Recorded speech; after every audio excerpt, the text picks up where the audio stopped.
Well,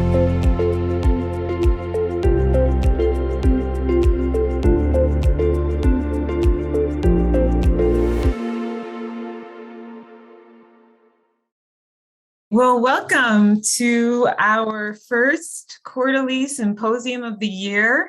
It is a pleasure to be with you, and myself and Gary are excited to welcome you in this morning. And in fact, I will pass to Gary to get us started.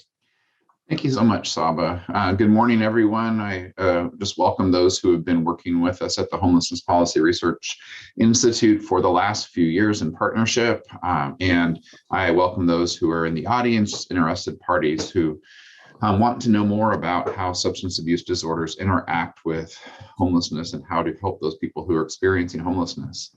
So it is my distinct pleasure as the director of the Homelessness Policy Research Institute to welcome you to the virtual symposium on substance use disorders and homelessness. At HPRI, as we say for short, our mission is to develop and accelerate equitable and culturally informed solutions to homelessness in LA County by advancing knowledge and fostering transformational partnerships between research, policy, and practice. And this event fits right into our mission there to bring in experts, to bring in people who have lived expertise, people who are on the front lines to help inform us about what we can do to more effectively end homelessness in LA County. What many of you know is that, as Saba hinted, we convene researchers and policymakers often to help design and coordinate timely and relevant actionable research to end homelessness. Here at HPRI, we focus on three primary activities. First is to conduct and facilitate high-impact research with our partners. Second is to gather and translate that research on evidence-based approaches and how they've been transformed into practice. And that we do in response to any requests from our partners in the field, thinking partners very broadly. So if you have interest in a topic that you don't know much about, please contact us. And then we do, as today, convene and engage policymakers, researchers, and people with lived experience and culturally specific organizations to support that research. It's my pleasure to introduce Saba Muine, who's our host of the symposium today. She's the managing director of the Homelessness Policy Research Institute. She recently joined HPRI in this role, where she's responsible for achieving our mission of accelerating equitable and culturally informed solutions to homelessness. She leads all HPRI activities and supports the implementation of HPRI's research agenda, working in close leadership with HPRI's Race Equity Committee and other stakeholders to establish equity frameworks for some of the key areas in HPRI's work. Saba, let me turn it over to you. Wonderful. Thank you so much, Gary. It is such a pleasure to be before you and before this particular audience, our broader community. It's been a pleasure to serve in this position, in this role, after having been a member of HPRI. So delighted to be with you. Next slide, please. I just wanted to briefly go over our agenda for today. We have a jam-packed agenda with lots of incredible presenters. After we conclude our welcoming remarks, we're going to get right into our research presentations from Drs. Padwa and Blusenthal. And then we're going to go into a very dynamic service and policy practice panel where we have Melissa Chavez, Amanda Cohen, and Gary Tsai. And then we're going to close out with our very own Reba Stevens. And she is going to give us her perspective with lived expertise as a community advocate that we're very fortunate to have here in Los Angeles. And lastly, we will close out with a Q&A. So please do enter your questions into the Q&A box, which we will be monitoring. And in lieu of formal introductions this morning, we will direct you to our event webpage, where you will see full bios of each of our presenters. I highly recommend that you read them. We have a lot of incredible work that they are bringing with them, and you will see that link in the chat. We like to begin all of our convenings with the land acknowledgement. HPRI acknowledges the Gabrielino Tongva peoples as the traditional land caretakers of Tovangar, the Los Angeles Basin and South Channel Islands. And we acknowledge our presence on the ancestral and unceded territory of the Chumash, Kizh, and Tataviam nations. We recognize and are committed to lifting up their voices, culture, and community.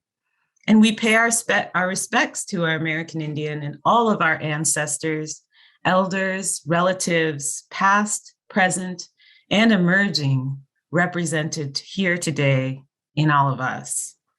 And we welcome all identities among us here today.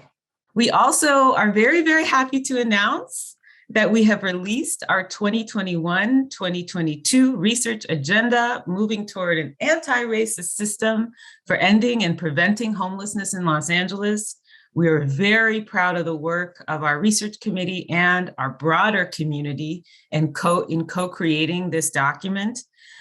We invite your partnership in pursuing the research questions therein, deemed to be the most pressing and current at this time. We will be developing a new research agenda in just a couple of years. So please do take a look at our agenda. It is on our website, which we can drop the link to as well in the chat. And we also are very fortunate to be able to have conversation not only here in this space, but also on social media. So we invite everyone to use our handle here to have that conversation and to please follow us if you aren't already.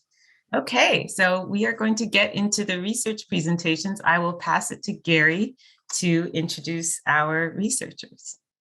Thank you so much, Saba. And I'll just provide some initial reflections. I know that when I read the newspapers, I see the conversation around homelessness and substance abuse to be really centered, or not centered, I should say, but focused on extremes. There are some conversations where people focus explicitly on housing and the housing market and why people are experiencing homelessness.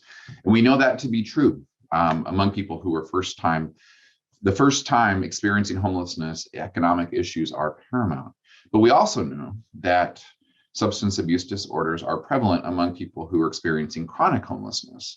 And so while there's another set of people who are arguing that people experiencing homelessness are by and large people who have mental illness or substance abuse disorder and so forth, the answer in terms of understanding the interaction is somewhere in between. What we know from data is that substance abuse disorders are prevalent among roughly half of adults experiencing chronic homelessness in LA County. And it's important to understand that word chronic means that you're experiencing homelessness for more than a year or multiple times and actually have another risk factor for experiencing homelessness, such as physical or mental illness or substance abuse disorder. To give you a sense of what that population is in the overall numbers of people experiencing homelessness, nationally, it's roughly 25 to 30%. Maybe it's close to a third in Los Angeles. We'll know more once the point in time count is completed, which is ongoing right now. Today, we're really excited to have two research presentations, and as Saba said, switch to a panel of people who are working in policy right now. We're going to begin the presentations with Dr. Howard Padwa. He's a principal investigator in the integrated substance abuse programs at one of our partners institutions, UCLA. Howard, I'd like to invite you to begin talking or informing us about these issues of substance abuse disorder and homelessness. Great. Thank you so much for the introduction, and thank you everyone for the opportunity to meet with you today. So as Dr. Pager mentioned, my name is Howard Padwa. I'm a researcher at UCLA's Integrated Substance Abuse Programs.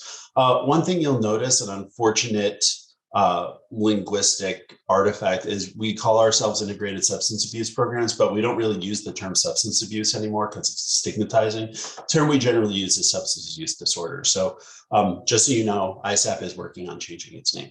at some point to address that. So with that, I'll go ahead and get started. And really just to provide an overview of substance use disorders, what they are, what treatment looks like, and then a little research we've done on substance use disorders and homelessness before we hand it off to Dr. Blumenthal for some more specifics. So first of all, when we're talking about substance use disorders, what are we talking about with a substance?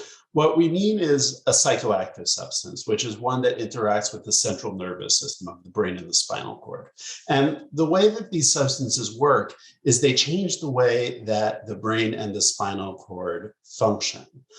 So I bring this up because we often think of substance use as a matter of hedonism or choice or things like that. And a lot of what I want to highlight here is there is a lot of science behind it, in that these substances really are able to kind of hack the way our brains work. So the way that they work is by altering the way that our brain and spinal cords function to trigger the release and uptake of neurotransmitters that we naturally produce as rewards. So some of these neurotransmitters are dopamine, which is the main one, serotonin, glutamate, GABA. Now, when I talk about natural rewards, what I mean is that these are chemicals that our body naturally produces, and naturally produces as rewards when we do things that we need for survival. So, for example, here you can see this is looking at dopamine, for example. Food, something we need for survival here on the left. You see that normally our dopamine levels are about 100. We eat, it becomes about 150. Then taking a look in terms of other things for survival, sexual intercourse. Normally it's at 100, it jumps to about 200 with sex.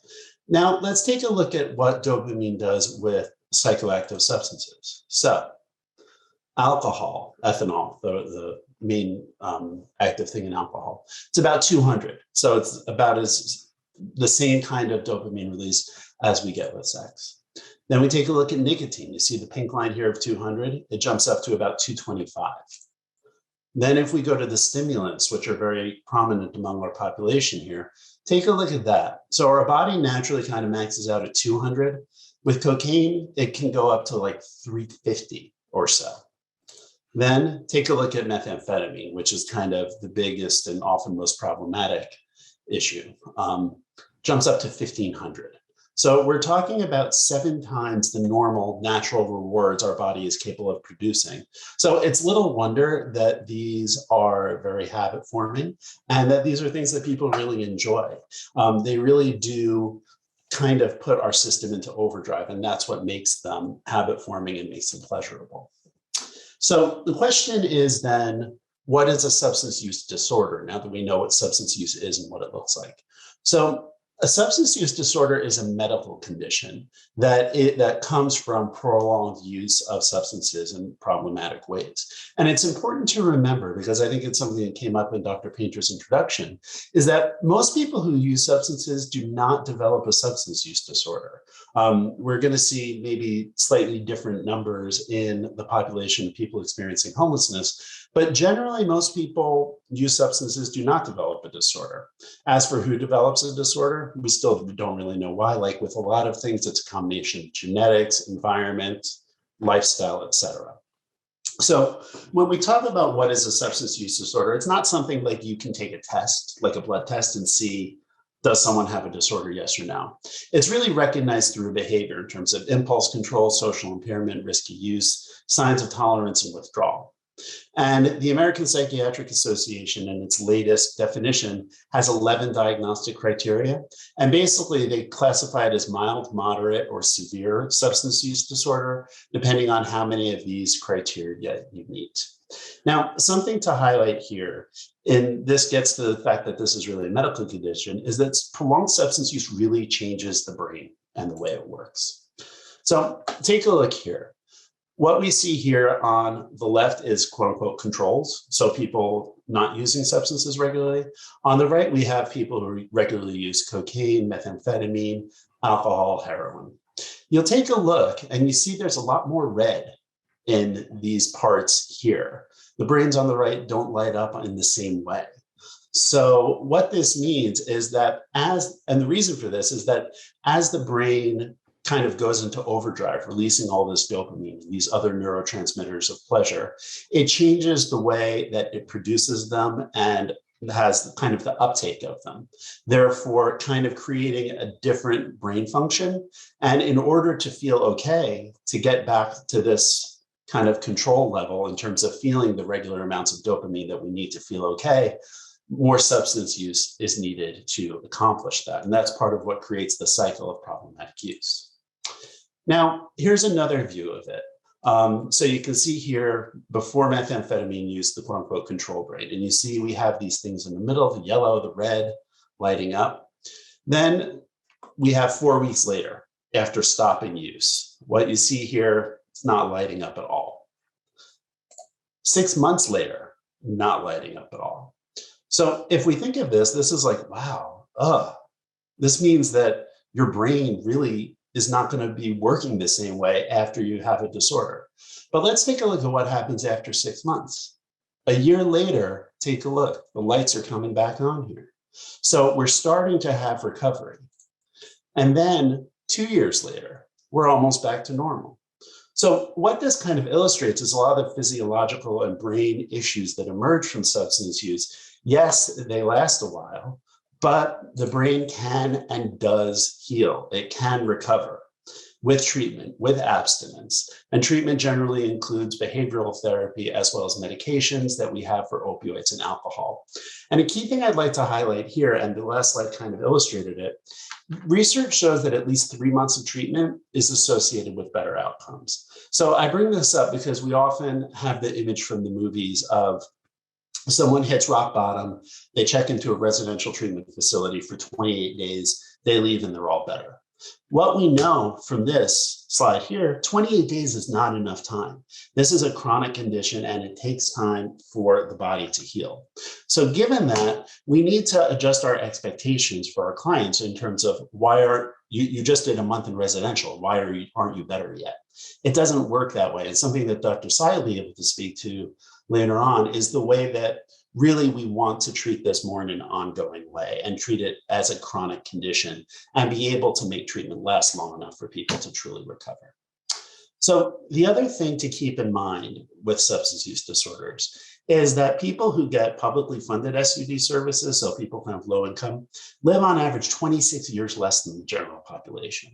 So in addition to the excess mortality generally associated with homelessness, we really see it with substance use disorders. And what's striking is that 2/3 of this excess death is due to medical causes. So what this means is this 26 years that are getting chopped off of people's lives, most of it is not due to overdose, fights, accidents, things like that. It's due to heart disease, it's due to diabetes, it's due to regular chronic disease, but it's the way that substance use is hard on our bodies and that people with substance use disorders tend not to go to the doctor and take care of themselves as well is an issue. So something to consider, given that we know the physical toll that homelessness takes on folks, substance use can really exacerbate that. So just to highlight here, it's something Dr. Painter pointed to, and I know Dr. Bluethenthal is going to discuss. It's a bit of a chicken and egg issue. This question of does substance use cause homelessness cause substance use? The answer is yes, but it really is a case-by-case thing. So moving forward, want to talk a little bit about the people who experience homelessness and SUD treatment. So this is some research that our team at UCLA recently published, looking at 3 years of data for California, comparing people who experience homelessness versus others, controlling for other factors. How are they different from the general treatment population? And this is kind of something for those of you who work in the SUD treatment field to think about. What we know is that in California, they're more likely to use heroin or methamphetamine, more frequently use substances, go to the ER more often, more likely to be involved with criminal justice, be unemployed, and have a mental health disorder. So in other words, the people in substance use disorder treatment who experience homelessness face a lot of complexities and issues, which is not surprising. And we also know that they do not do as well in treatment. So looking at 30-day retention as an outcome, they're 11.9% less likely to stay in treatment for 30 days, which is a strong indicator or predictor of success. And they're about 20% likely to have a successful discharge. So it's something for those of us who are in the substance use field to think about, is what are ways that we can tailor our services to help improve outcomes for these populations compared to the other folks that we see.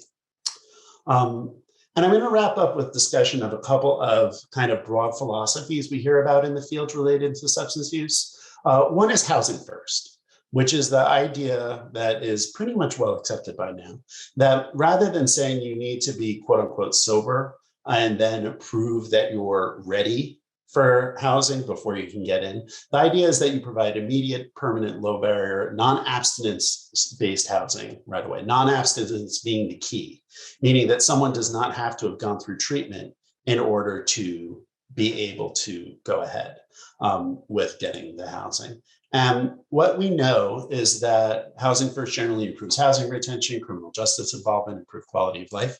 However, we don't really have good evidence on what it does to substance use outcomes. So that's something to look at. So I'm just seeing here a couple of questions in the chat. Can we email the slides? Yes, I'm happy to email them to you, or I'm not sure if Safa's planning to. Can you explain the term drug dependency for clinical purposes? Drug dependency meaning basically that it is disruptive in someone's life to the point that they need to use in order to feel okay and to function. And in terms of clinical purposes of dependency, again, we're going back to the APA definitions. It's if you meet a certain amount of those criteria, that counts as a severe substance use disorder. When we talk about dependency in terms of like, if I don't get a chance to have my drug, I will die, opioids and alcohol, that can occur, then there are other issues. But in terms of classic dependency, the way we think of it is generally around opioids. So thank you for those questions, and feel free to keep sending them over in the chat. So that is housing first. Now, the other is harm reduction. How can we help people who experience homelessness with substance use disorders? And we hear a lot about harm reduction, because harm reduction, it sounds wonderful. Who wouldn't be opposed to this? And what this is, it goes hand in hand with the housing first, which means that in housing, we focus on reducing the negative consequences of substance use rather than eliminating the substance use itself, which really makes sense because we're interested in treating people, not treating substance use disorders. So it makes sense. The key elements of what this would be are rules and regulations that are low demand, flexible, and designed to accommodate individuals with the greatest need, including substance use. So this is a list that comes from some research of kind of like soup to nuts, what would harm reduction supportive housing look like? So staffing. You would have a program that requires ongoing training in crisis intervention and ways to reduce the negative effects of substance use for those who are not abstinent. You have at least one staff member available 24/7, given that emergencies don't just occur 9 to 5. Rules and policies of harm reduction.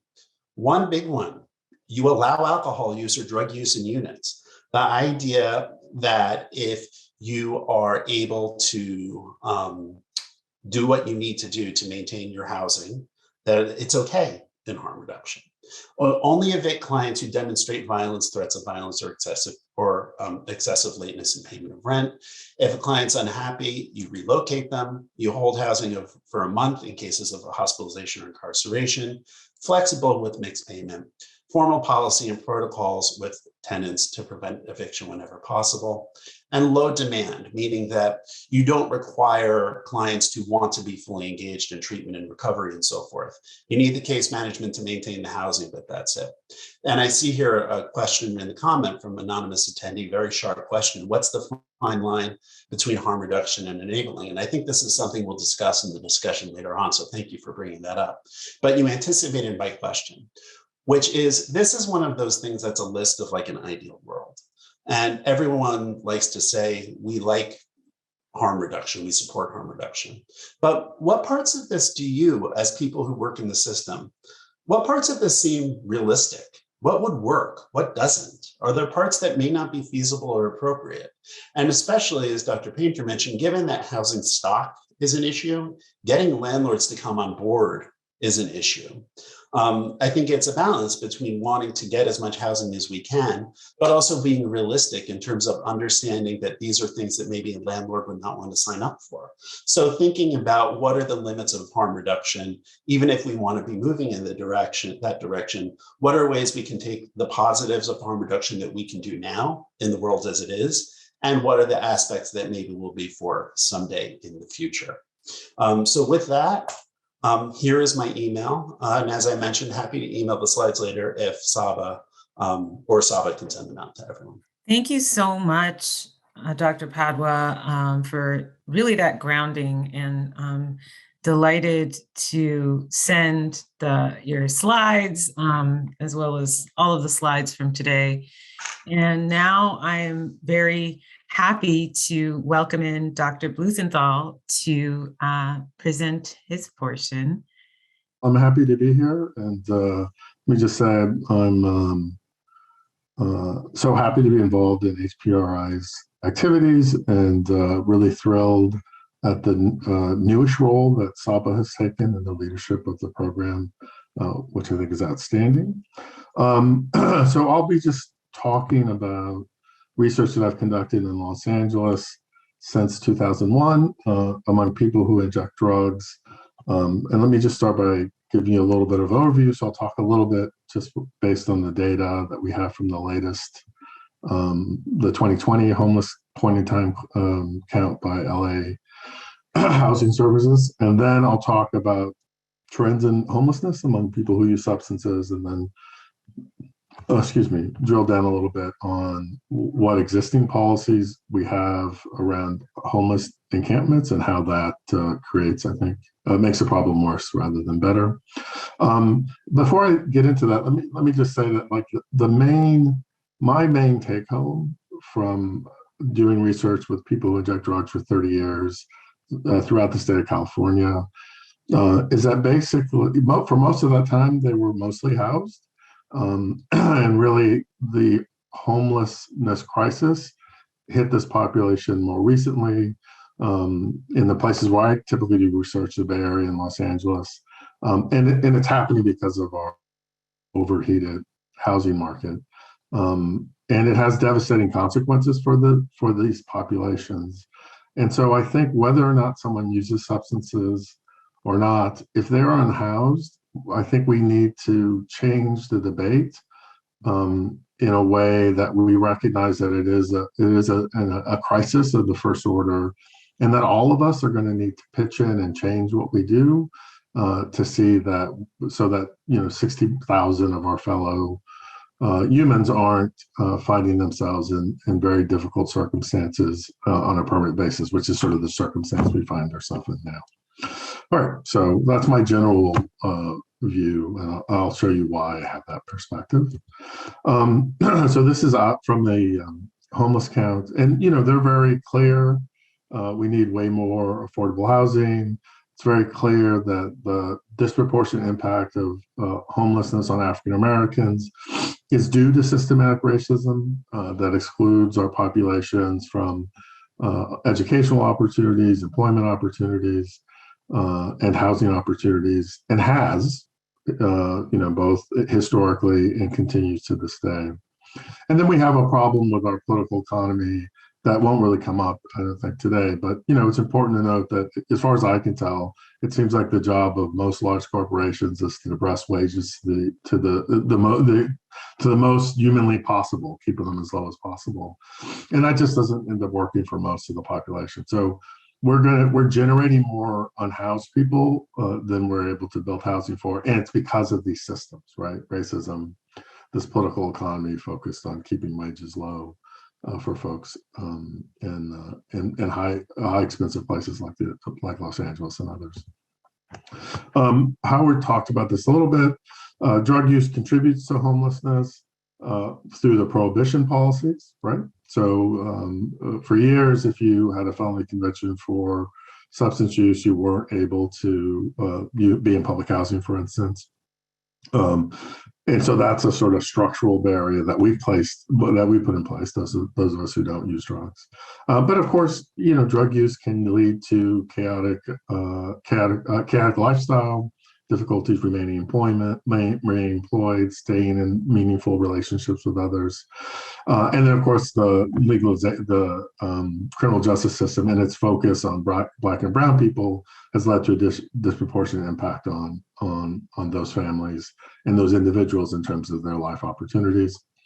And then, of course, if you become unhoused, whether it's through substance use or not, and I'll show some pretty frightening statistics about that from my own data. Your risk of injury, of mental health disorder goes up tremendously. If you had a mental health disorder that you were medicating, it's difficult to continue to medicate.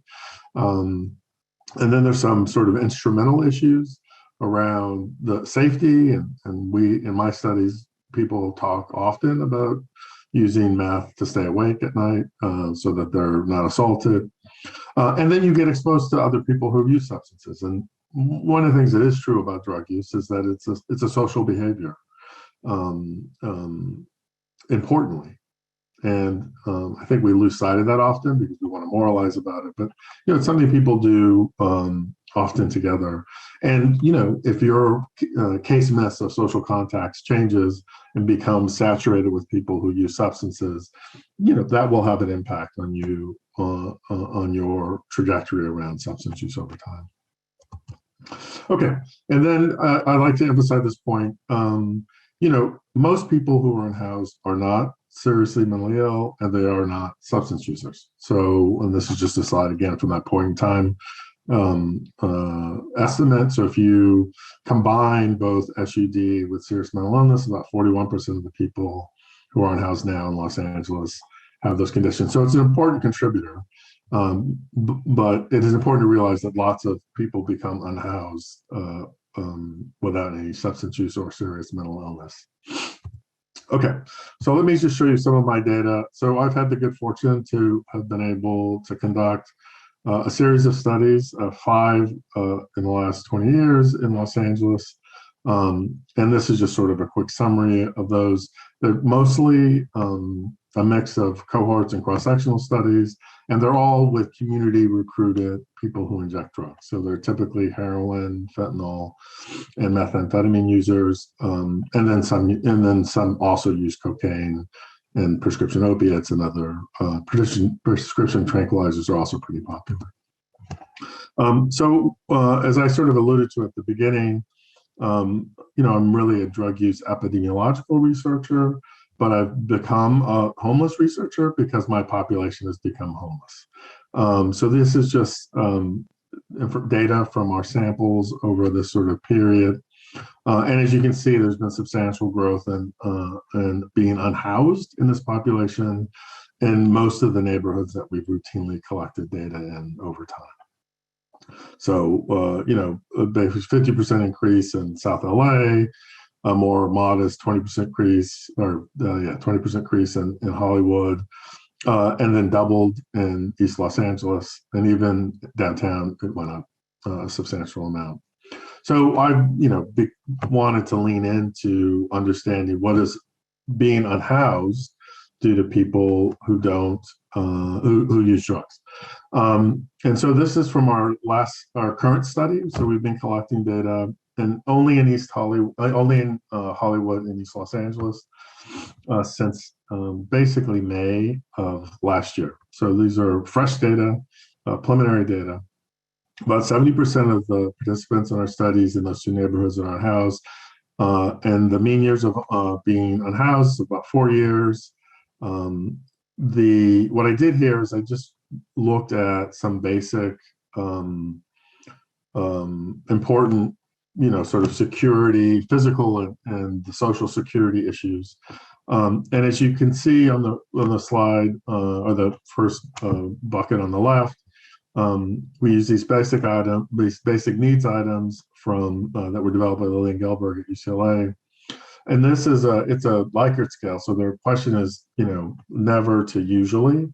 And so I'm just showing you the reports for the usually. And as you can see, folks who are unhoused, a third of them have difficulty finding restrooms, have difficulty finding a place, usually, right? Have difficulty finding a place to wash, and have 20% have difficulties with remaining clothed and having enough to eat. And then once you're unhoused, I just want to point out that the risk of your physical security is elevated substantially. So 81% of the people who were in house reported having items stolen, as compared to 27% of the house, of being threatened, 43% to 13%. Similarly, punched, stranger attack. And then we have this rape statistic. So 9% of the unhoused folks have been raped versus 0. And this is in the last 3 months, which, it's a pretty shocking number. And then when you break that down by women, transgendered, or non-binary people, what we find is about 24% of those populations have been raped in the last 3 months. So being unhoused, it results in awful things happening to people, both in a physical way and in terms of social security.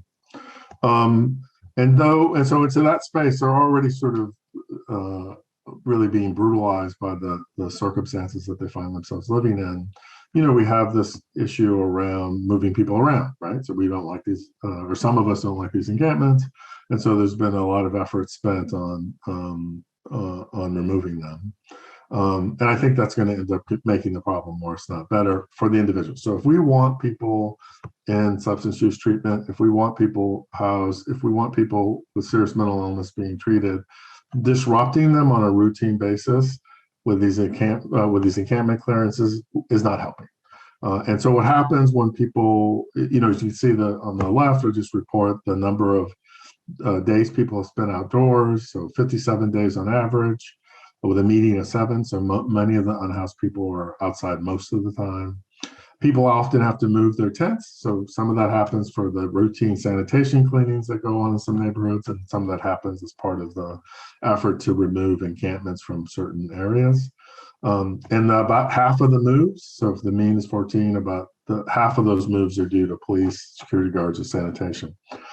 And when these cleanups happen, people are losing access to important things like clothing, food, identification, safety materials like syringes, naloxone, and even Suboxone or buprenorphine. So again, we're taking people who are in a difficult circumstance and making their lives harder. So in this, I use data from my current study, which is in Los Angeles and Denver, which also has lots of unhoused people. And we just created a variable looking at whether you were housed, whether you were unhoused but you didn't have to move, and then whether you were unhoused and moved, and looked at whether that predicted important health outcomes like non-fatal overdoses. And what this table is showing you is that there's a significant relationship between being unhoused and moved and having a non-fatal overdose in the prior 3 months. And that's it's a strong signal.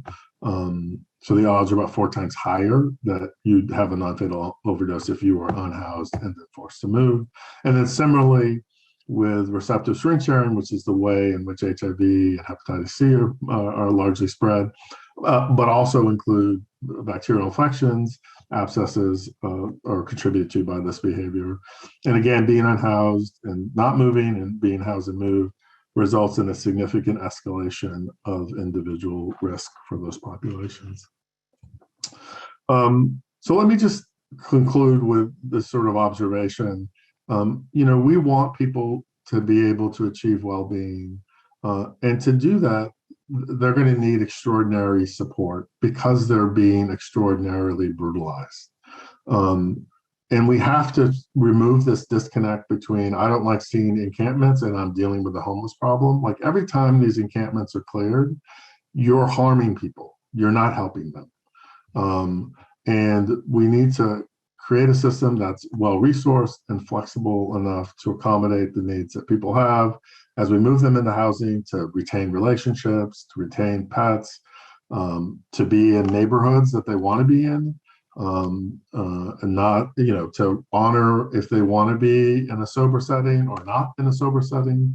But we need to extend ourselves and recognize that people find themselves in these circumstances, not because they're bad people, but because we have created a system between both the healthcare system, our political economy, that is driving people into these circumstances, and helping them out is going to require a lot of trust building and case management, things like Housing First, things like street medicine, where people see that there are folks out there who care for them or are willing to help create the conditions where they can achieve well-being for themselves.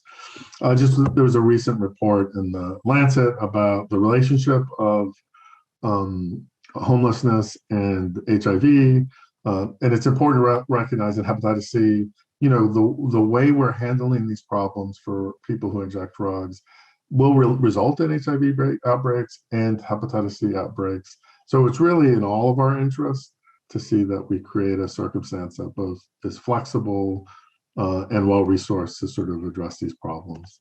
And so I think I'll stop there. Thank you for your attention. I'll put my email address in the chat once I'm done talking, and I'm happy to take questions.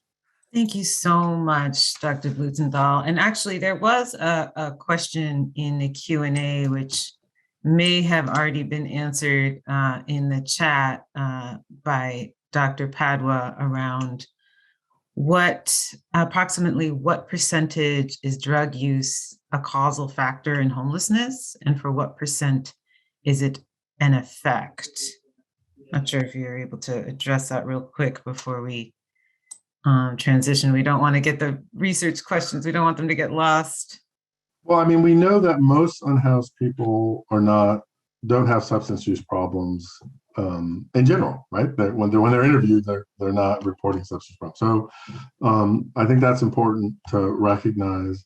I do think, as I shared, being unhoused increases your risk for substance use, right? Both because you're exposed to people who are using substances, you're in circumstances where you're being mentally traumatized, so people often self-medicate, or you're being physically injured, you don't have access to medication, so you might use it to treat your pain. So yeah, I mean, I think it's a push-pull. In general, I think most of what I've seen is that we have been growing homelessness, not because we have growing substance use. We have growing homelessness because we have a housing market that makes it difficult for low-income workers to stay housed. And we have federal policies and state policies that don't ensure that people who work receive a livable wage. So I do want to redirect our focus a little bit to these higher level challenges at the same time that I say, and this is my main point, people are being brutalized, right? Mm-hmm. 24% of the women and transgender people and non-binary folks have been raped in the last 3 months. These folks need and deserve our help. And so we need intensive case management and relationship building. And we need to stop pretending like, oh, I offered you housing, so you should take it, right? It's like, it's not that simple. You hear reports about safety in shelters, or who are you living with? And I think there was a question from a landlord. I think that's a great question about, like, how do you manage these different populations in these settings? And what I always go back to is, look, I've had great fortune in my life. I haven't had to live with someone I don't want to live with for decades, right? I have a nice big house. I have all the creature comforts, and so I get it. Like, if you sort of say, hey, we want you to live in this building with these groups of people, and you should take it, because if you don't take it, we're going to remove we're going to take all your possessions, your medications, disrupt your social networks. You should do that. And it's like, we need to stop pointing the gun at people's heads and recognize that unhoused people have the same needs that we do, right? They want to live with the people they want to live with. They want to be able to have their pets. If they're in a home, they want to be able to come and go as they please, right? A lot of these places don't the things that I can do, right, are not afforded to them. And so I do think we have to redirect our focus towards both recognizing that they've been, devastated by what the circumstances they've had to live in, that they have the same needs that we do, right? They want to live with the people they want to live with. They want to have their social relations honored. They want to have their pets. If they were using substances, they want to continue to use substances. But let's work with them to figure out how to do that in a safe way. And if they don't want to be around people who use substances, which is a Right. completely valid choice. We have to create circumstances where that can happen for them as well. I appreciate that so much. I appreciate both your presentations so much. I think they illuminated really what we were getting at in terms of the fact that how these issues are not as simple as we may think. Housing first can mean that people who maybe don't want to be around others who are using substances are able to do that. And, you really put it very simply, Dr. Blusenthal, to say, I get to make choices about who I live with. Everyone wants that choice. And so really powerful and grounding for our next part of our program today, which is the panel. So I want to invite, perfect. We have some terrific panelists with us today.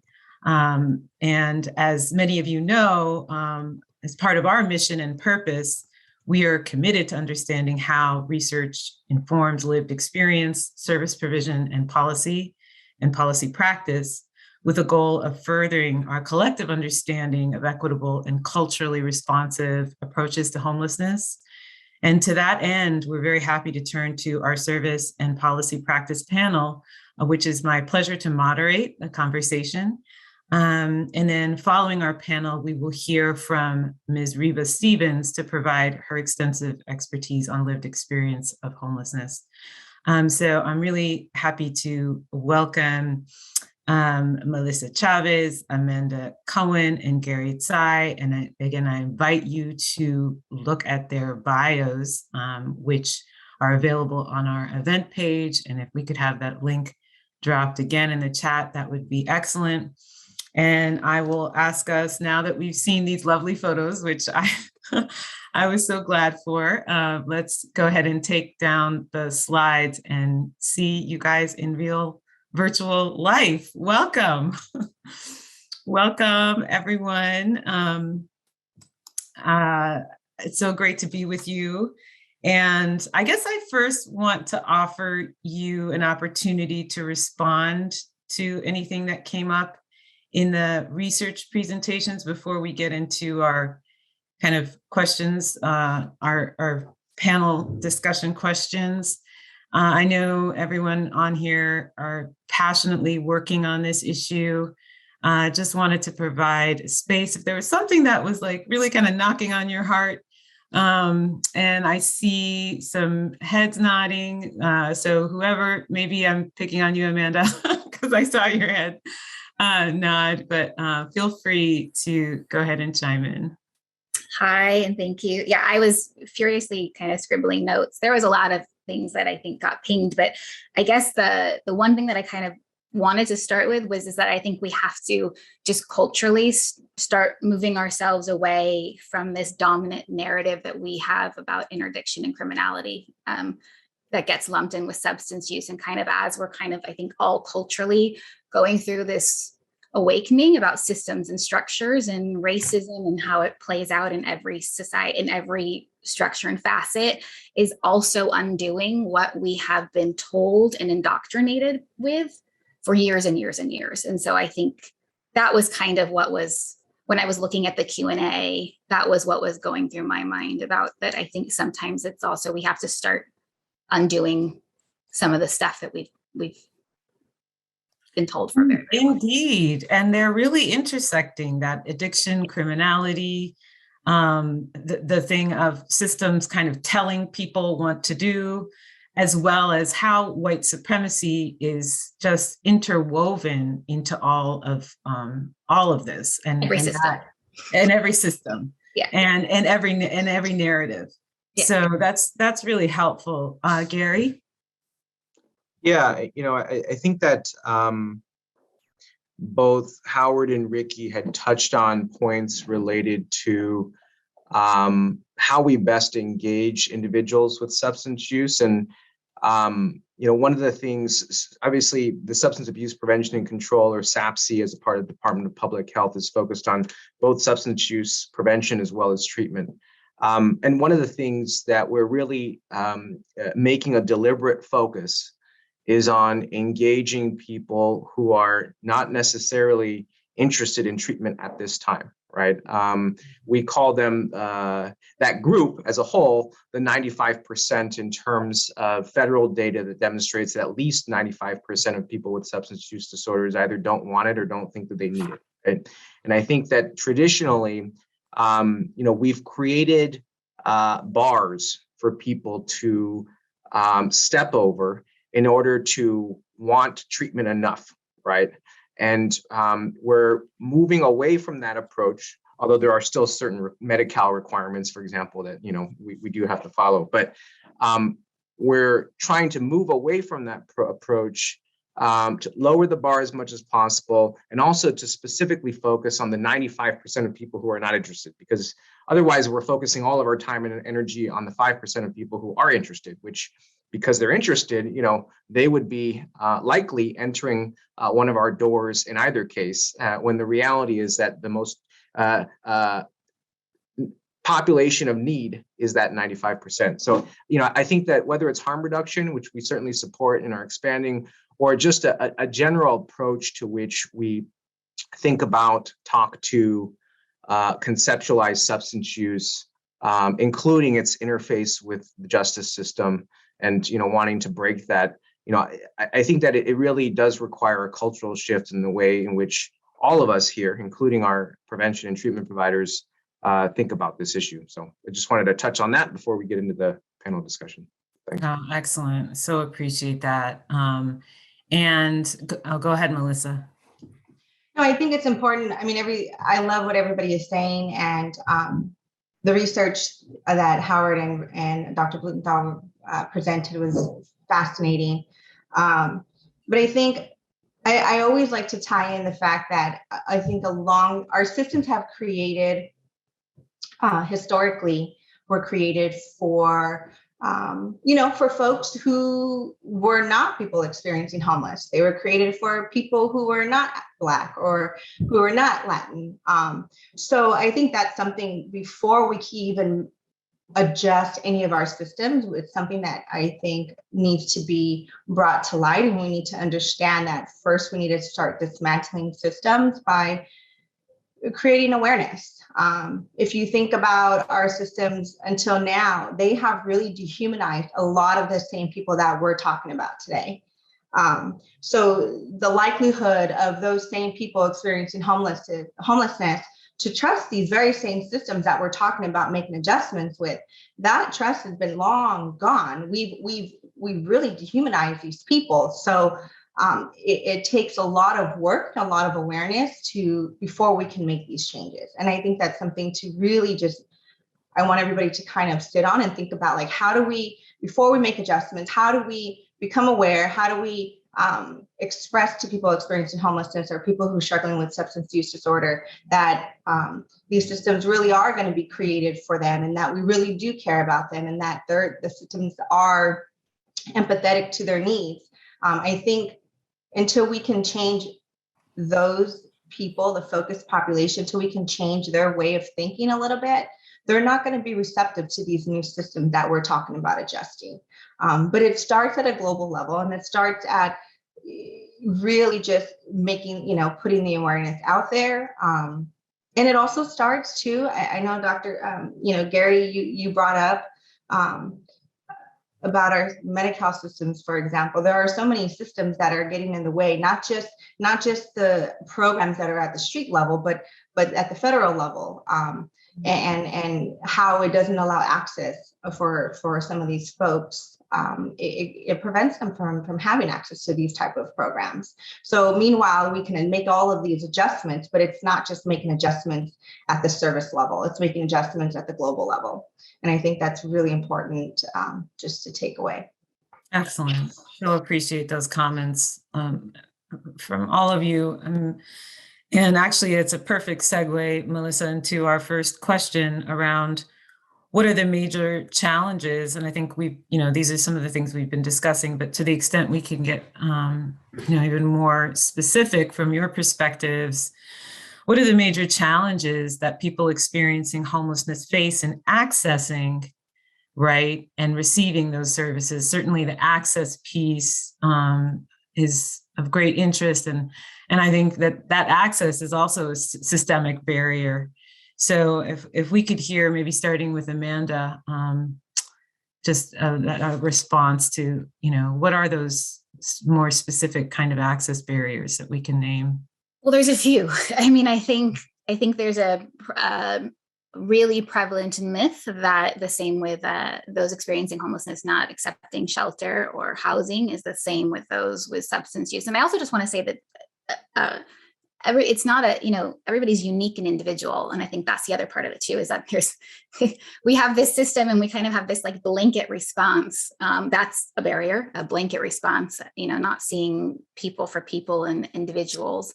That there's these treatment beds, that there's this like en masse amount of treatment beds that everybody, and it's just treatment on demand. And there's kind of these myths that are prevalent about access and services. I think there's a real lack of understanding of how the system works to get into a facility or to get into a program.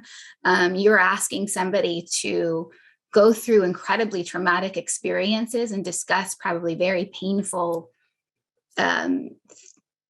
really private matters with somebody on the phone that they've never spoken to, never met, right, as like the first point of call.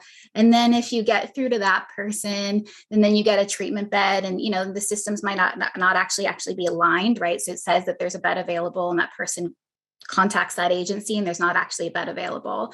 But then if they do get there, then they have to go through that same kind of set of questions and even more. And they're quite intrusive questions. Going through that and asking somebody to, again, divulge their history to somebody they've never met. And it's like this constant, right? So I think we forget that there's trauma involved in all of this. We're asking people to expose these really vulnerable parts of their life to someone they have no relationship with. And I think, again, like if we start humanizing and reflecting back on our own personal lives, how would I feel if I was asked to just discuss these things with somebody that doesn't know me, and I don't have any safety, right? There's no safety mechanisms. There's no safety net there. So I think there's that. I think there's the way that we kind of just even get into systems, the fact that there's not the treatment that we believe to be available. When we think about kind of multiple marginalized identities, that's a really huge barrier, trying to meet culturally specific or meet, where things are intersecting. I mean, there's so much. The payer system, the fact that if someone has substance use and mental health, that we tend to ping pong people. You say, deal with your substance use first before we'll give you mental health treatment. And the mental health services says, never mind. And so we just kind of go back, forth. I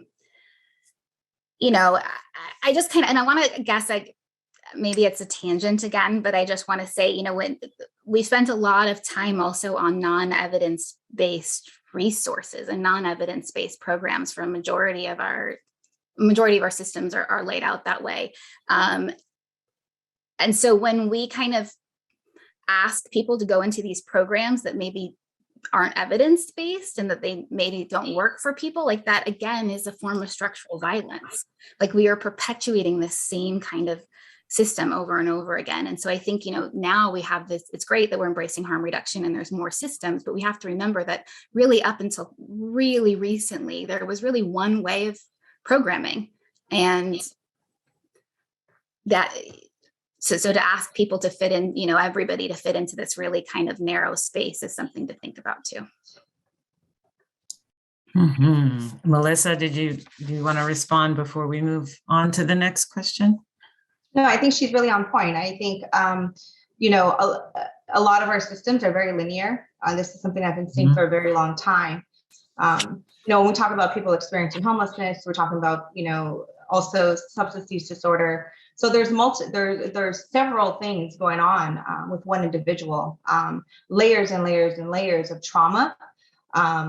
So to think that we're providing services in a very linear way is, and what I mean by linear, it's like you're either, if you're mental health, you're providing mental health services. If you're housing, you're providing housing, and so on. So it's not working, obviously. So I think if we're going to think about adjusting our systems, we do need to really incorporate more of a whole person approach, where it's there's multi-layers involved, there's multi-services involved. It's not just one or the other. I have to say, I just had, we had a participant, a homeless participant who we were trying to get connected with mental health services. He is chronically mentally ill. We can see it, but the response to him, meanwhile, we sat on a phone for him to do an intake. And the person said, you know what, he's too much right now. You need to call back when he's more stable. But there's not going to be a time where this person was more stable. So it was very, we see it quite often when we try to connect people to services. These are the type of things that we see. And it's just fascinating to know, like, here we are trying to get this person connected to mental health services, but then they're being turned away because they're too mentally ill. So these are the things that we see on the street ground, on the street level. And could I just chime in with something both Melissa, you and Amanda brought up that I think is interesting in terms of the medical piece of this? Because Amanda, you talk about the difficulty of having to get on the phone with somebody you don't know and talk about all these past traumas and the issue of systems. And it's hard because we in the substance use field have for decades been saying we are part of the medical system. This is a medical issue. So it's wonderful that finally Medi-Cal is doing this. But the downside, it's a bit of the downside of the bargain, if you will, is that when you're dealing with this, suddenly you're dealing with insurance. You're dealing with having to justify medical necessity. You're dealing with utilization review. You're dealing with all of these things that require the same kind of rigidity. So I think to echo your point, Melissa, about needing a structural overhaul in homelessness, this also speaks to a need for a structural overhaul in our healthcare system, because this is a symptom of our healthcare system making it so hard to get treatment. And Gary, I think you could probably comment on this as well. Yeah, I want to comment on this because one of my main interests is to translate good ideas and concepts to reality. And one of the things that we need to do in order to do that is to understand the complexity of our health system, which includes understanding the complexity of the various payers of our health services.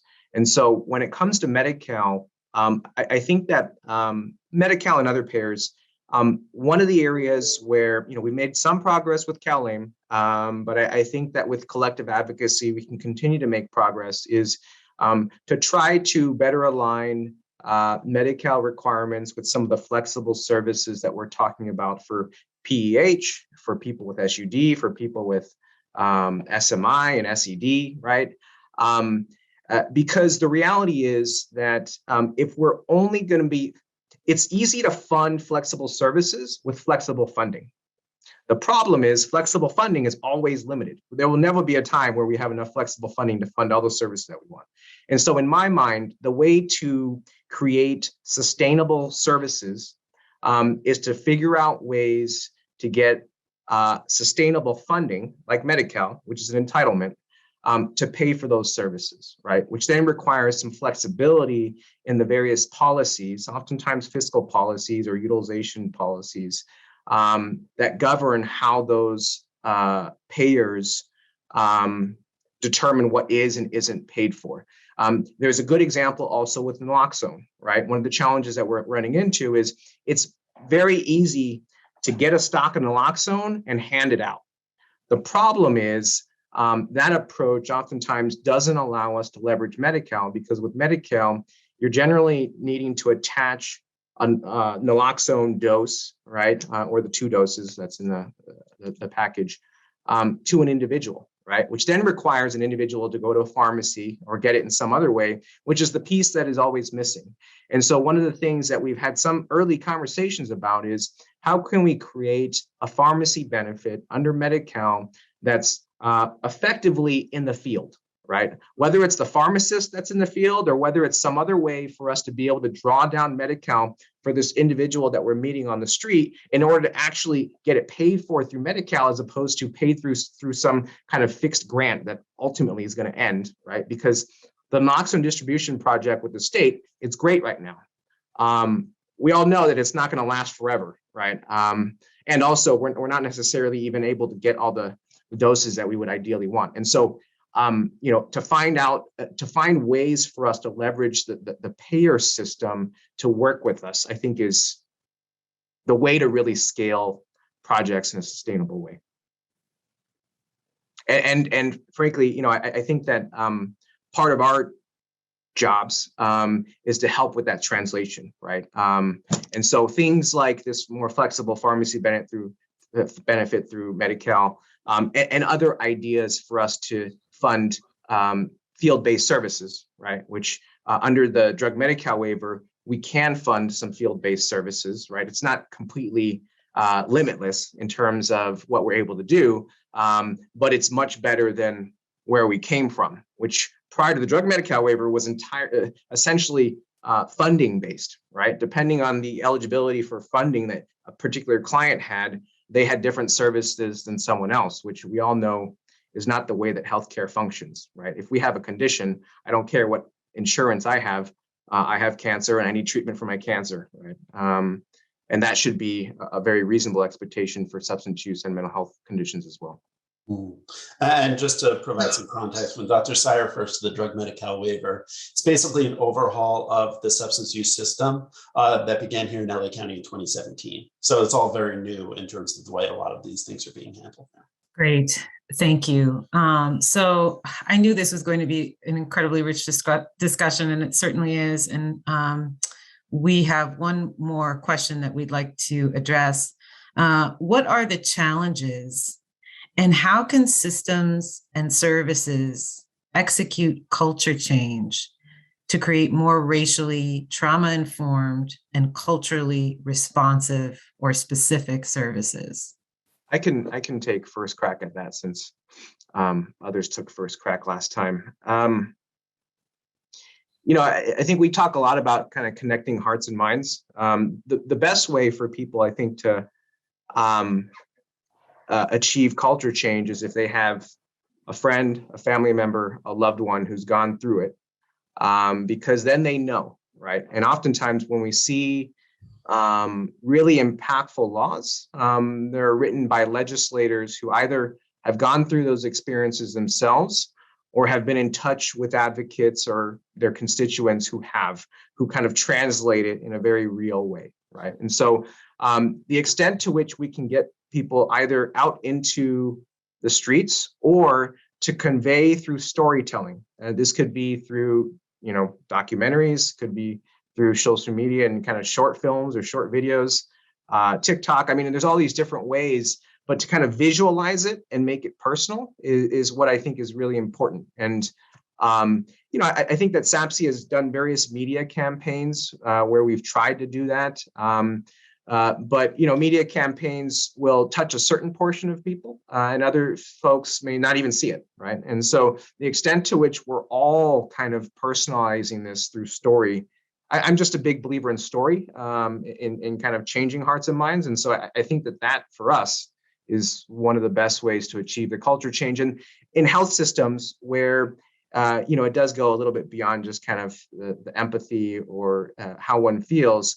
There's also just a straight up training component, right? This is the drug Medi-Cal waiver, as Howard had highlighted. This is the reason why we're making the changes.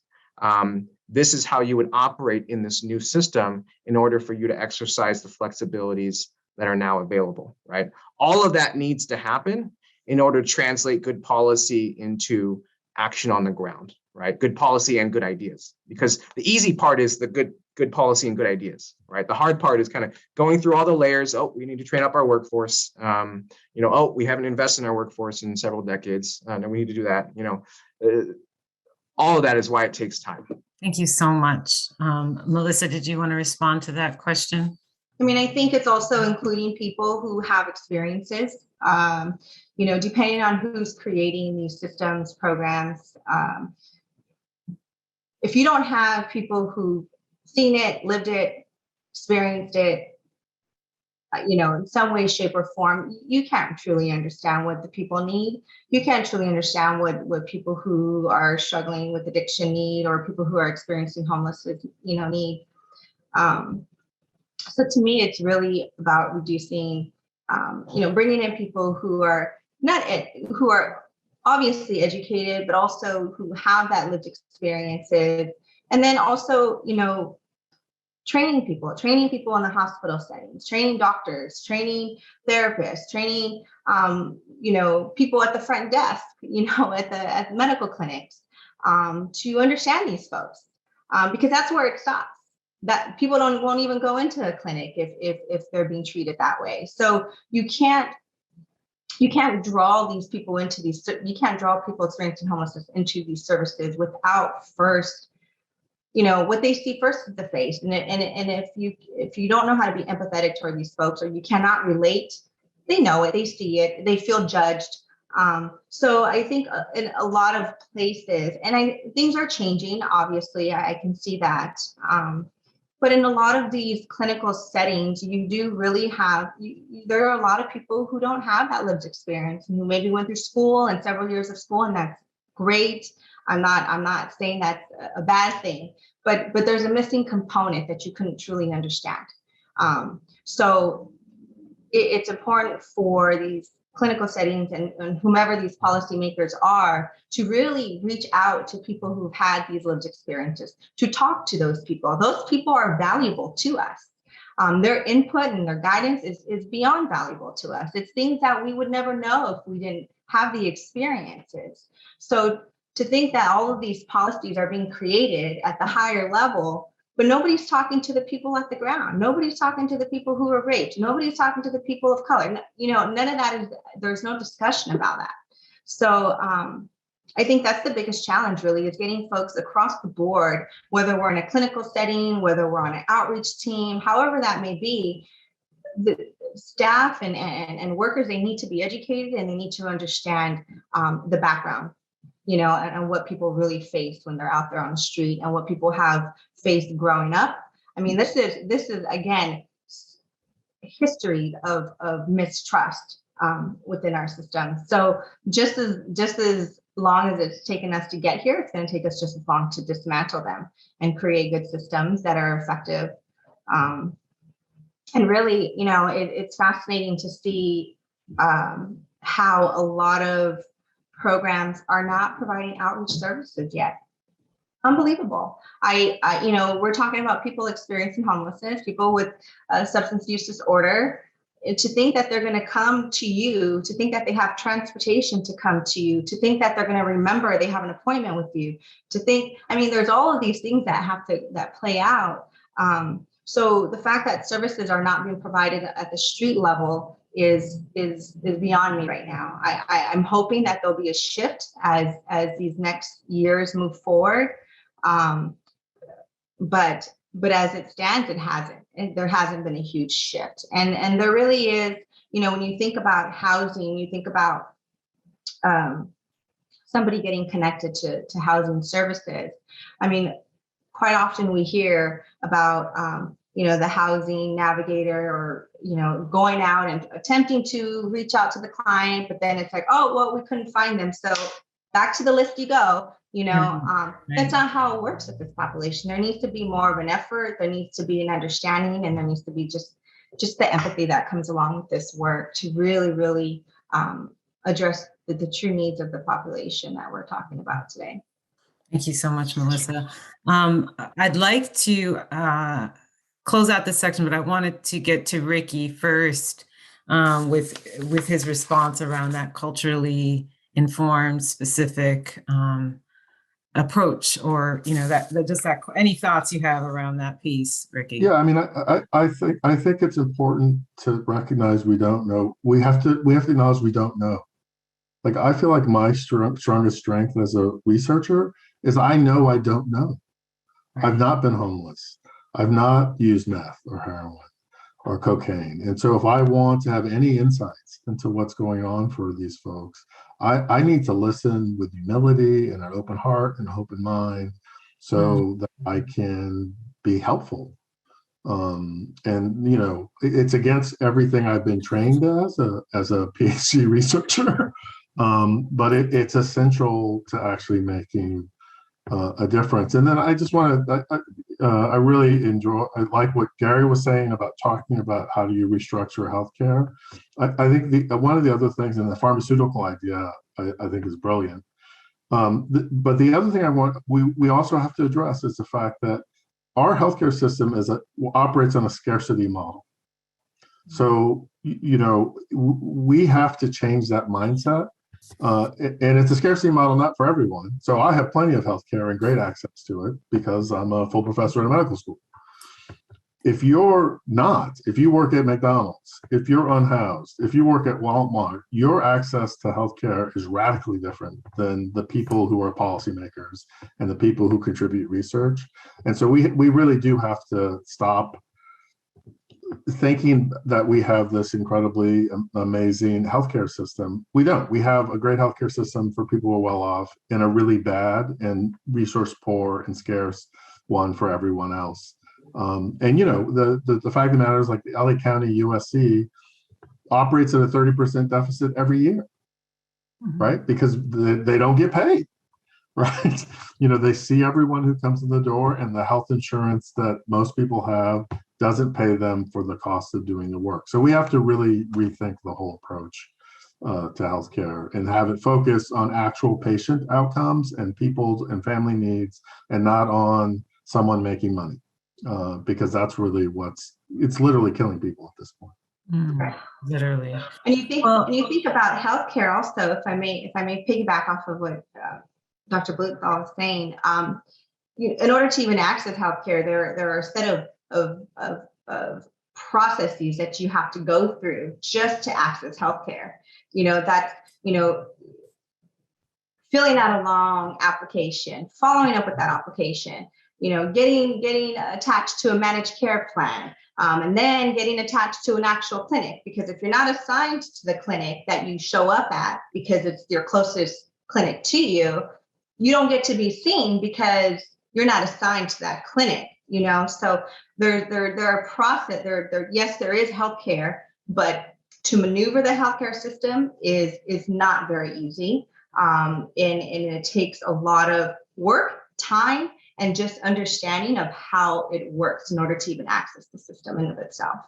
And I think that's the biggest thing that we see is that a lot of our participants, they don't have healthcare benefits. Why? Because maybe they had it at some point, but they never did the redetermination, or there's no address for them to receive a redetermination packet to reapply for the Medi-Cal benefits, or they're assigned to a different county other than LA County, or they're assigned to another clinic. So there are so many things that come up within the healthcare system that it's still very clear that it's not designed for people experiencing homelessness by far. Right. Well, I hate to end this portion of our section because it has just been so incredibly dynamic, and we've learned so much from each of you. And so I want to thank you very sincerely for the work that you do in community and for all that you shared with us today. And now we're actually going to transition to hear, and I'm so happy how lived experience really came through in the last part of our conversation. It's my pleasure to welcome Ms. Reba Stevens. Reba's relentless focus on the magnitude of mental health and substance abuse among people experiencing homelessness is founded in her own experience. A diagnosis of her mental health condition was the linchpin to her successful road to recovery and journey out of homelessness. As a result, she possesses a unique understanding of the mental health, criminal justice, and substance use treatment systems in Los Angeles County, things that we've been discussing all morning. And so it gives me great pleasure to welcome Reba Stevens. Thank you, and thank you so much for the opportunity to share my experience. And I want to be clear that I'm an expert on my own life experience and my own journey of being unhoused and for many years use and abuse substance. So it was back in 1977 when I became unhoused. I was a student at Trade Tech. I was studying business administration. There wasn't a cloud on the horizon. And it was situations and circumstances as to how I ended up unhoused. That's a long story, so I won't go there. But what I will say is that on this journey, they had advertised pink shampoo, and it was pretty in pink and it looked like Kool-Aid. And I decided to go into the store and buy a 4-pack of pink shampoo. And I drank all 4 bottles of it while I was on the at a bus stop with nowhere to go. But it was something about the way it made me feel. I no longer had to feel the feelings from the thoughts that were going on inside of my head as a result of the situation and circumstance. And I chased that, not to feel. I just didn't want to feel the pain and anguish of being unhoused and alone. There was a lot that was said here today that really resonated with me. And I want to share that I am truly a believer that one size does not fit all. And one thing that I heard in the In conversation was around Medi-Cal and billing and that sort of thing. And I want to remind us all that we're human beings, and we're going to look at the intersections of being unhoused and substance use and criminal justice system and race. And I could go on ad infinitum. I think that it's really important to remember that we all have different needs, and we should offer every opportunity and every chance we get for folks to know and be amongst others who have gotten to the other side where substance abuse is concerned.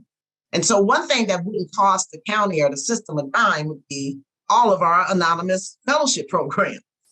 So today, I thank God for my life today, for the 12-step process of Alcoholics Anonymous, and all of my sober living experiences, as well as the many horrors of homelessness that changed the course of my life.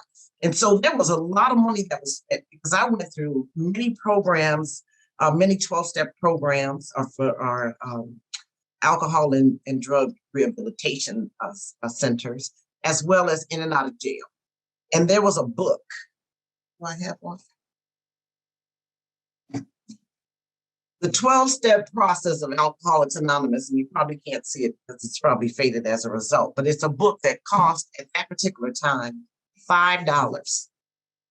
And the 12-step program and being in the company of others who were sober, that helped to change and shape my life. I want you to know that I experienced being housed 3 times. And the first 2 times I couldn't stay housed because I couldn't stop drinking and I couldn't stop. I went from drinking alcoholically to using other substances that just really tore me completely apart. I lost myself. I also want to highlight the importance that as human beings, that there are 3 God-given instincts. And those are our basic instincts of life. It's our social instinct, our security instinct, our sexual instincts. We're human beings. And when those instincts aren't addressed, what happens is that we fall into and create this defective character. And it was through the Department of Mental Health back in 1998. I want to share with you that my sobriety date is July the 11th of 1998. And my mental health date is November the 2nd of 1999. And why is that important? Well, it's really important to also let you know that on February the 16th of 1977 is when I fell into homelessness. And I remember those dates because those dates are very significant in my life. But I will share this to you. What we really need is an integrated approach to things. If I'm not addressing my substance abuse or use, as you will, if I'm not addressing the fact that I don't know how to live, and I didn't have cognitive behavioral therapy, because the truth of the matter is that I was running amok. I didn't know what to do, and I was afraid, I was ashamed, I was filled with remorse, guilt, fear. Remember, I stated in the beginning, the many horrors of homelessness. And until I was able to feel safe and secure with a woman that I'd like to name, Dr. Lorraine Ullman, who sat with me for 2.5 hours, and where I felt safe and secure to talk about what it was that I was experiencing the best way that I knew how. in many other presentations today, there were mentions about rape, was mentioned around a lot of the challenges that we tend to face while we're unhoused, and all of that is very, very true. But it's also very problematic in the sense of being able to actually articulate. You see, I was over 40 years old, and I didn't even know that one of the issues that I had that was haunting was the issues of abandonment. I think it's important for you to understand that for many of us, we don't even know how to articulate how we're really feeling, what we've really gone through, and what it is that we need. And what I found that I needed was to be able to be myself in order to see myself, to make the necessary changes. But I needed the support system around me in order to do that. I didn't need to be a case number. I needed to be a human being that was cared for by someone who cared enough about me so that I could care about me. It really takes a support and a foundation that must be built. And so I want to give a shout out to Alcoholics Anonymous, close their programs in the system. And imagine if in some of in all of our interim homes or all of our permanent supportive housing, wherever the intersections are, wherever people land, if there were people who have been there and done that could come and share their experience, strength, and hope, that could actually allow one to begin to wake up and realize that I need help. There were so many lights that went on because there were people who shared their story. And I was able to be in an environment, a safe environment amongst like folk, so that I didn't have to feel judged and ridiculed or less than, that I fit in, that I was amongst a group of people who loved and cared about me. And so I've only been given a few minutes to talk with you, but I will say this. There was a lot of information that was provided today that I'd be grateful for. But I just want you to walk away remembering to remember. And I said, remember to remember that we are human beings and that we deserve the opportunity to live.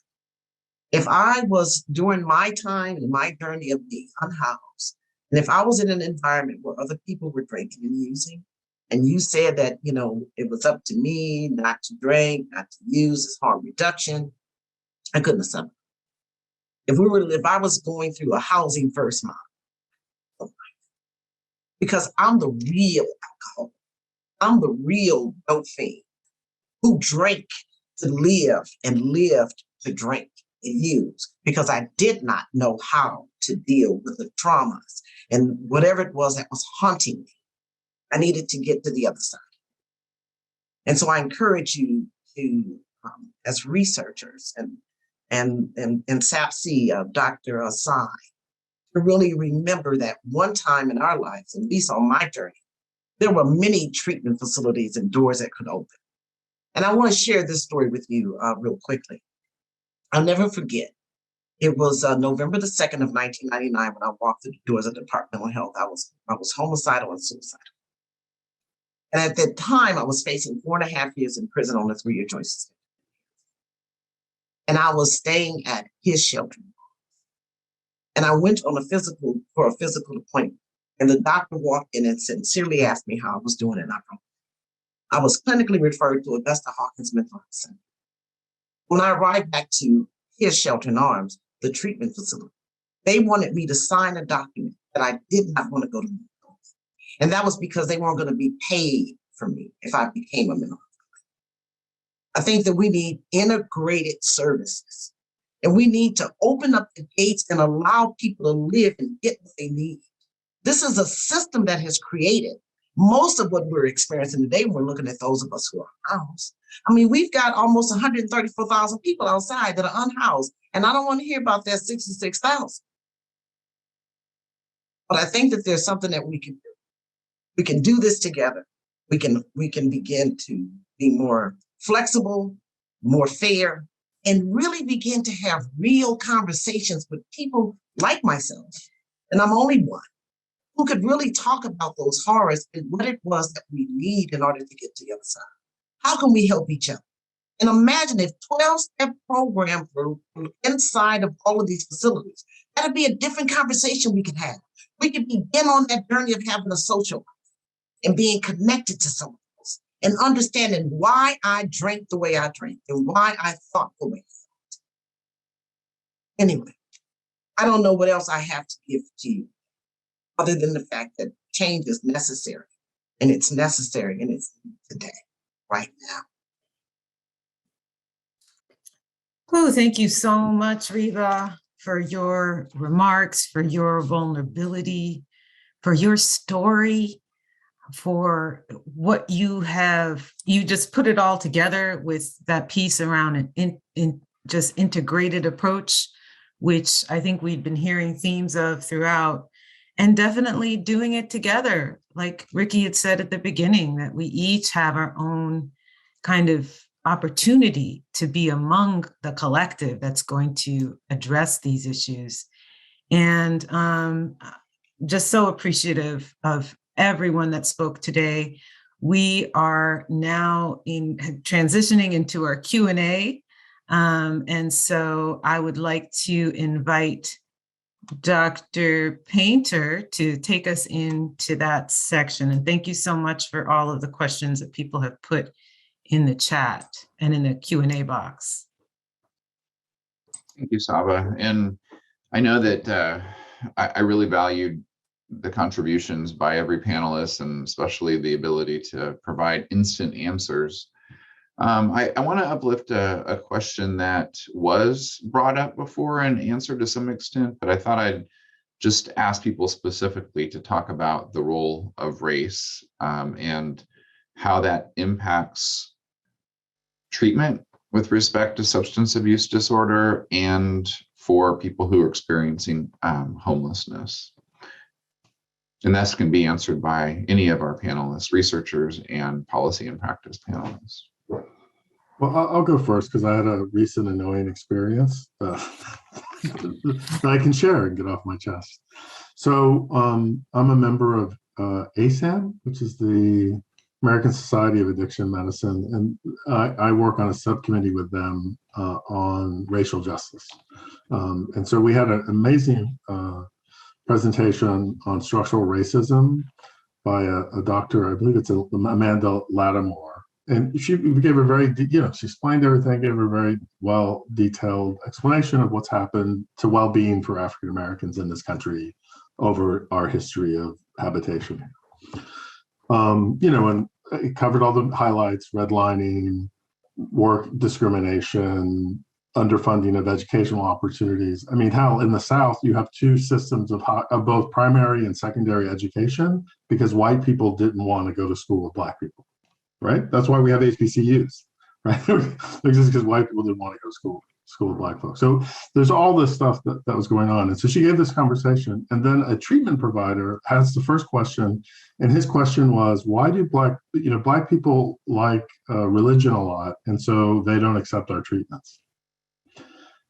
I think that the issue is people in these settings have to begin to acknowledge that you have to care about the people, and the racial, the white supremacy that pervades our culture makes people think that what happens to Black people does not matter, and that they don't have to extend themselves or be welcoming or be self-reflective.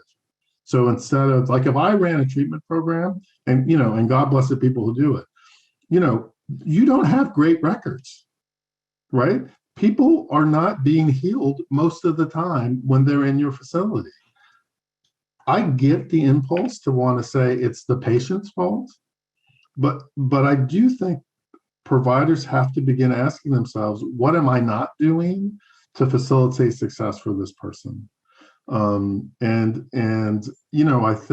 think that's the question we have to answer. And because a disproportionate number of Black and Brown people end up getting treated in the public system where there's low accountability and they can repeatedly not succeed, we have to understand that's a piece of racism. Accepting a system that fails persistently, but you keep putting people into it, is part of that racist history of the United States. And you see it in child protective services, you see it in the juvenile justice system. And we have all these systems where Black and brown kids and Black and brown families and Black and brown mothers and fathers find themselves that underperform and have underperformed for decades. Like there is an empirical argument to be made in support of these approaches. And these systems have no self-reflection. And so let me just do one last thing. I mean, there is an opportunity in LA County around the Measure J funding to begin infusing money into the social infrastructure we need to help families stand up and repair themselves if they're injured and get access to the things that, you know, my wife and I have been able to provide to my children, right?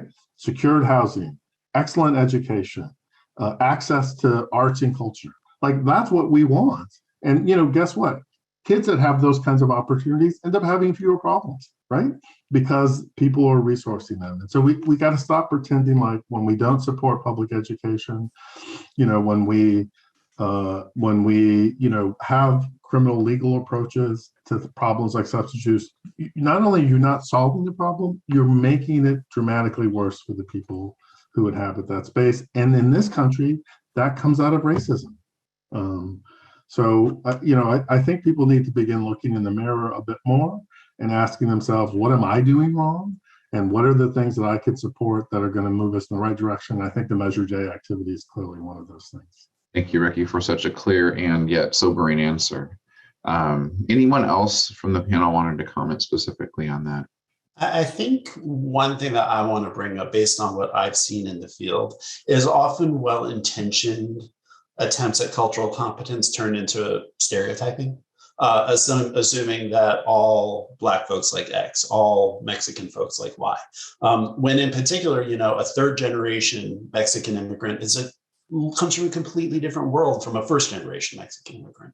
And I think that where we face the challenge, and this again ties into how this is the medical field, and we have these rigid ideas of best practices and whatnot, is this idea that when a client comes in, there's a best practice based on their race, ethnicity. So we want to have that, but we also want to individualize it and realize that everyone's culture and religion is different. So I think that that presents a real challenge. It's kind of the next step, because I've talked to clients who have said that they've been pigeonholed based on their race, ethnicity in ways that don't reflect their experience or desire. So it's a tricky balance. Thanks, Howard. Maybe I'll ask this question to the policy and practice panel. You noted, you know, there were gaps in funding, challenges with how funding gets graded or is not flexible. Yet I hope that you are also uncovering promising practices that if we were to scale them in and around the region here in LA County, that you would expect better outcomes. What are some of those practices, and what are some of the policy implications that you might put forward so that we can actually help those people who have substance abuse disorder and are experiencing homelessness?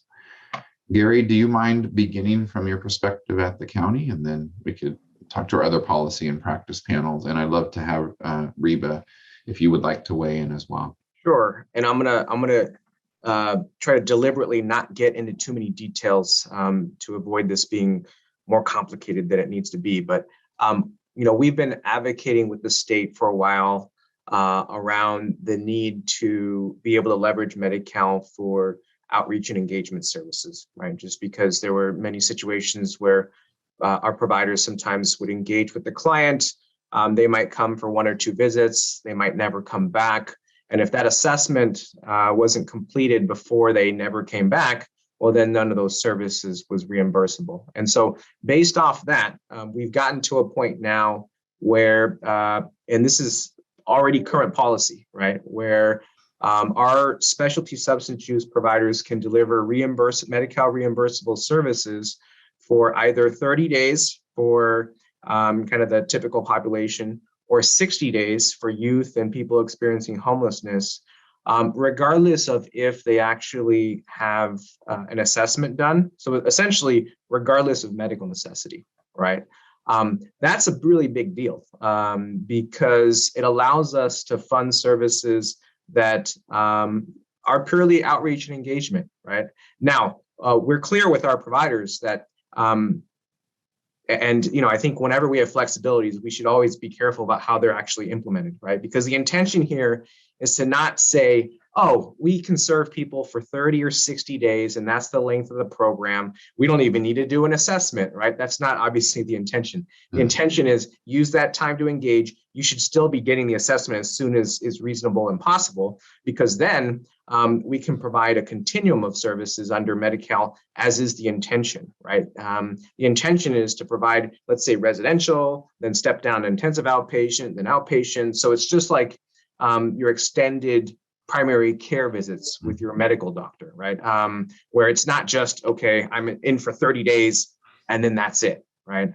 And so I think that's a very concrete way in which we're translating the desire for flexibility into Medi-Cal policy that allows us to actually operationalize that flexibility. Thank you, Gary. Amanda or Melissa, any specific recommendations come to mind? Yeah, I think,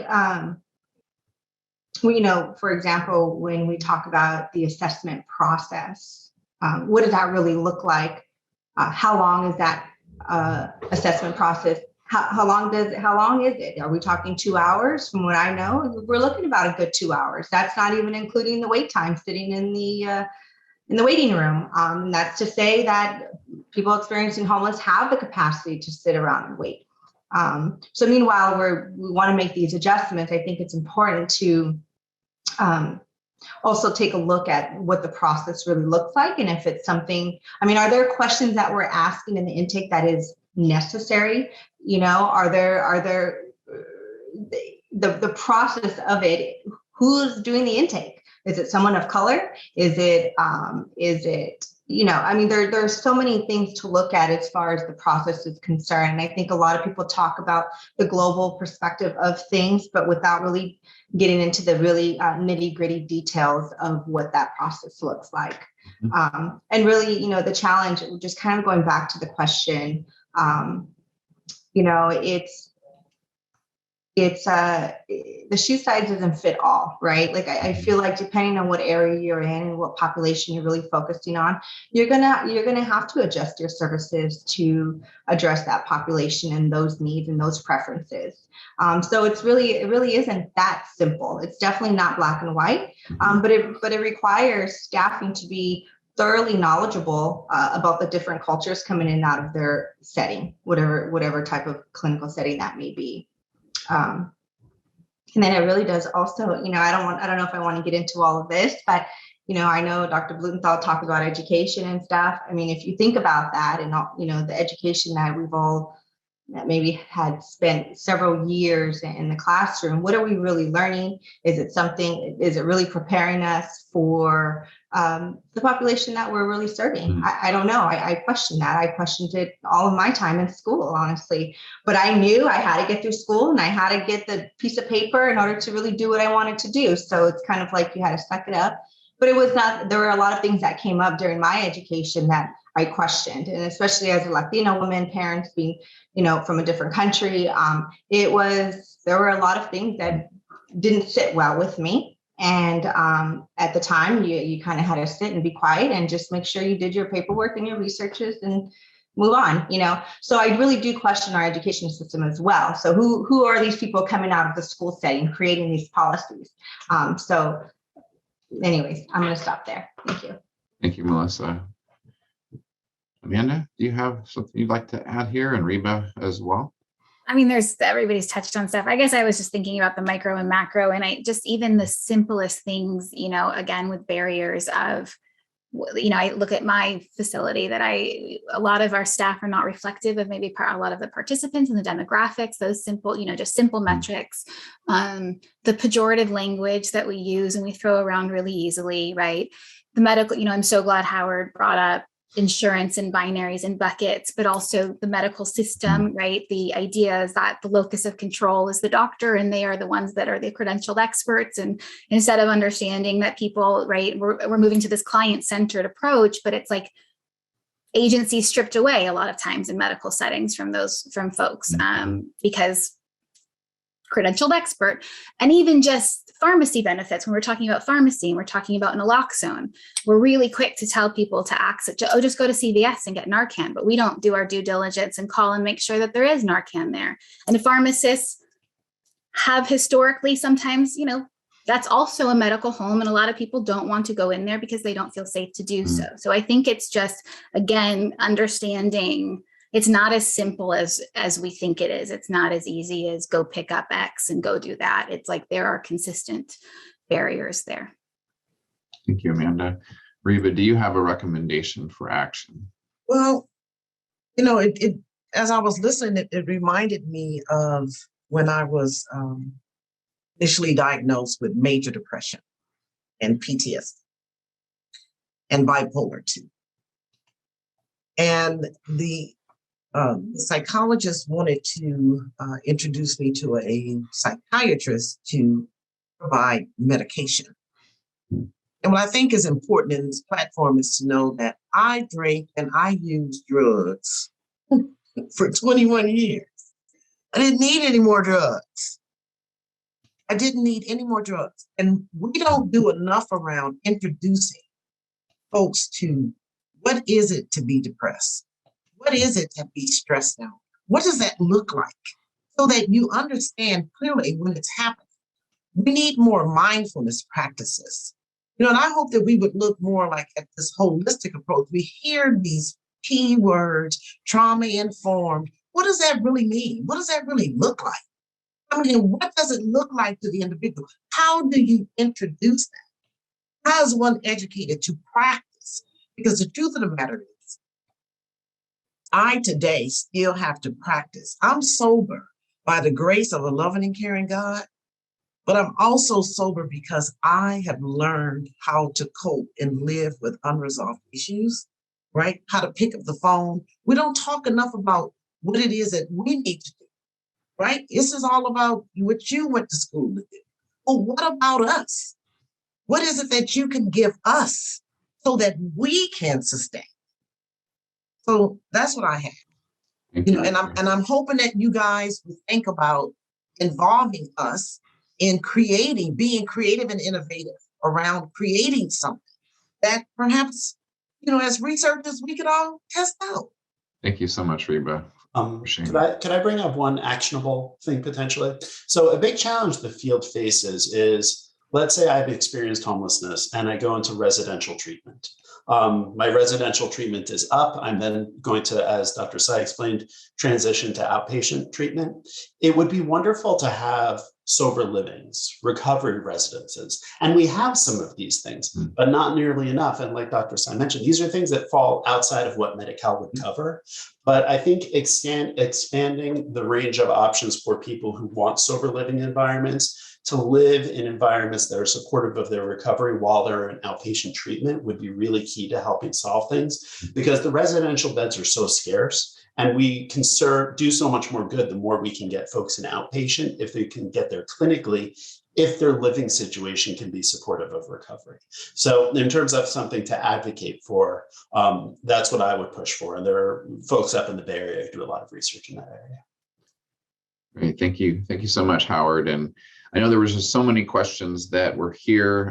What was brought out clearly for myself and those in the research community, there's clear, actionable research designs that I think we would be excited to engage in and learn about, from understanding how best to engage people who are living in encampments when there is a strong desire by the public sector to move and house those people in those places, like the how to and so forth. I think we still need to learn some things about what are the best practices in engaging.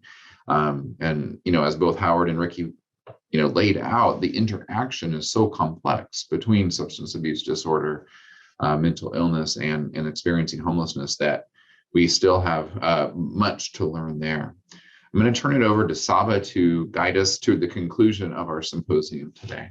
I have a couple of questions that I'm hoping that could be answered, and they don't have to be answered here. But I noticed that today in the presentations, it didn't talk about the Black, like we were talking about homeless. We know that the overrepresentation of those who are currently unhoused happen to be Black. So we're looking at the substance use. Could we break that down into race and ethnicity? That would be one. And the second one is around what Howard had talked about in folks exiting from a treatment facility. There would be some who may be even ready for permanent housing. So we don't want to just think about sober livings, but certainly safe, healthy, and a smooth transition. Thank you. Thank you for those last really vital recommendations, everyone. We're delighted by the conversation, not by the problem, but all of what was offered in terms of your insights, and just as Gary summed it up, that these intersections between substance use and homelessness are deep and complex, but you have helped us today to illuminate and understand as a collective in more depth what those complexities are. And I just want to say thank you to everyone who attended our symposium today. We so appreciate your participation as our community to, again, help us to do this work collectively, and that we each have a role. And so big thanks to all, and thank you again to our panelists for their excellent insights.